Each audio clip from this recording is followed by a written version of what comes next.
Значи, пристап на проектот е регионален.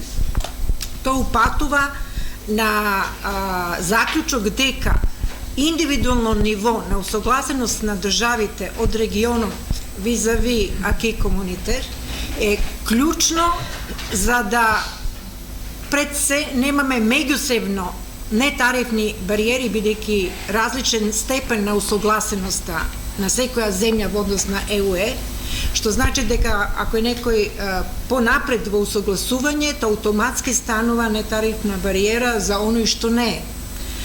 И дека можеби би требало веќе на ниво на регионот да се размислува за некои приоритетни области во кои со иста динамика би требало да тргнеме во усогласување. Понатаму, исто ниво на усогласување овозможува да дојдеме и до регионален производ. Значи да имаме интеграција секторска која ќе даде заеднички производ. Во услови на криза тоа се многу битни моменти, бидејќи на тој начин стануваме конкурентни. Се намалуваат трошоците, се обединуваат природните ресурси, работна сила и така натака. И, што е многу важно, да се знае што е улога на комората во цел овој процес. Значи, сега во овој период кога сме на процесот на пристапување, наша улога е едукација, пред се информирање и едукација.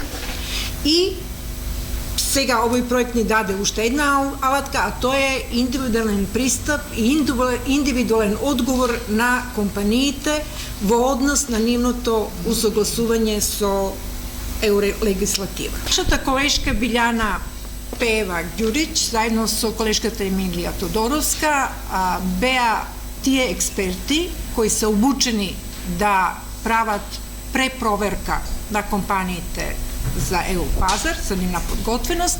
И сега Билјана ќе замолиме да направи една презентација за оно што тие нашле во истражувањето.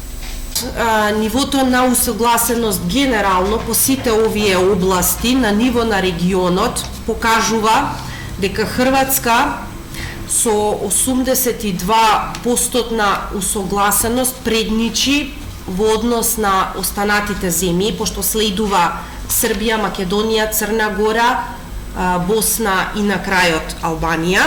Значи, здравјето и безбедноста при работа се покажа како област во која што е потребно на тамошно унапредување. Од една страна, овде степенот на неусогласеност се чини дека се должи на финансиските импликации, затоа што менаџерите на компаниите утврдиле дека периодичните обуки кои се потребни за вработените во однос на правилата за безбедност се доста скапи. А од друга страна, дел од менаџерите истакнаа дека е потребно да се променат ставовите на работната сила во однос на примената и задолжителното користење на заштитната опрема. Оној дел кој се однесуваше контролната листа за животна средина го фаќаше законодавството на Европската унија кое што е поврзано со управување со отпадот, биогорива, бучавата и енергетската ефикасност на објектите, односно зградите. Оваа контролна листа се покажа дека е најпроблематична и дека добиени се најпоразителни резултати.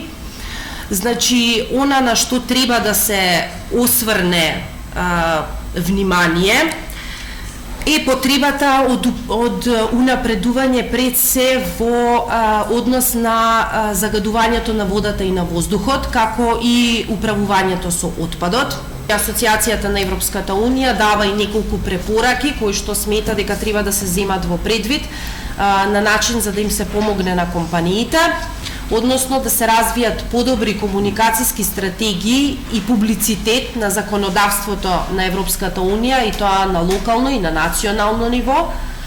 Потребно е да се изработат и постојано да се вршат консултации и наменски совети кои ќе бидат достапни до компаниите, размена на практични решенија за одредени области, овдека бидејќи најпроблематичните области произлегоа од Законот за здравје и безбедност при работа и животна средина, токму во овие области да биде насочена, значи, помошта, но и советите дадени, упатени од страна на институциите и стопанските комори, и тоа посебно во Србија и во Македонија, и поттикнување и размена на најдобрите практики меѓу Европската Унија и компаниите од Балканот.